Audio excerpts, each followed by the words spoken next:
കൊല്ലം മൈനാഗപ്പള്ളിയിൽ വീടടിച്ച് തകർത്ത ഗൃഹനാഥനെയും ഭാര്യയെയും മർദ്ദിച്ചു. മർദ്ദനമേറ്റത് സൈഫുദ്ദീൻ, ഭാര്യ നസീറ ബീവി എന്നിവർക്ക്. കോട്ടയം തീക്കോയി ഞണ്ടുകല്ലിൽ പുതുറോഡിൽ മാലിന്യം തള്ളി. വാർഡ് മെമ്പറുടെ നേതൃത്വത്തിൽ കുറ്റക്കാരെ കണ്ടെത്തി മാലിന്യം വാരിച്ച നാട്ടുകാർ. മാലിന്യം നിക്ഷേപിക്കുന്നവർക്കെതിരെ സംഘടിക്കുമെന്ന് നാട്ടുകാർ അറിയിച്ചു. കൊല്ലം സിനിമാപ്പറമ്പിലെ ബീവറേജസ് കോർപ്പറേഷൻ ഔട്ട്ലെറ്റിന് സമീപം ബുള്ളറ്റ് കത്തിനശിച്ചു. ഷോർട്ട് സർക്യൂട്ടാകാം അപകട കാരണമെന്ന് ഫയർഫോഴ്സ് അധികൃതർ.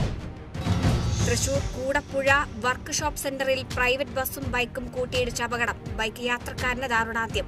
മരിച്ചത് പുളിയിലപ്പാറ സ്വദേശി ഡെൽജോ. തൃശൂർ കൈപ്പറമ്പ് വെട്ടിക്കാവിൽ പ്രവർത്തിക്കുന്ന വർക്ക്ഷോപ്പിന് മുന്നിൽ നിർത്തിയിട്ട് ഇരുചക്രവാഹനങ്ങൾ കത്തിനശിച്ചു. തൃശൂർ അഗ്നിരക്ഷാസേനയെത്തി തീകെടുത്തിയതിനാൽ വൻ അപകടം ഒഴിവായി. തിരുവനന്തപുരം വെങ്ങോട് സ്നേഹവീട് ചാരിറ്റബിൾ സൊസൈറ്റി ഭക്ഷ്യക്കിറ്റ് വിതരണം സംഘടിപ്പിച്ചു. ഭക്ഷ്യക്കിറ്റ് വിതരണം നടത്തിയത് നിർധനരായ 100 പേർക്ക്. വിതരണോദ്ഘാടനം ചിറയൻകീഴ് MLA വി ശശി നിർവഹിച്ചു. മുൻ മന്ത്രി TM ജേക്കബിന്റെ 74ാം ജന്മദിനം ആഘോഷിച്ചു. ആഘോഷങ്ങൾ കോട്ടയത്തെ കേരള കോൺഗ്രസ് സംസ്ഥാന കമ്മിറ്റി ഓഫീസിൽ കേരള കോൺഗ്രസ് സംസ്ഥാന general secretary advocate PS James ഉദ്ഘാടനം ചെയ്തു.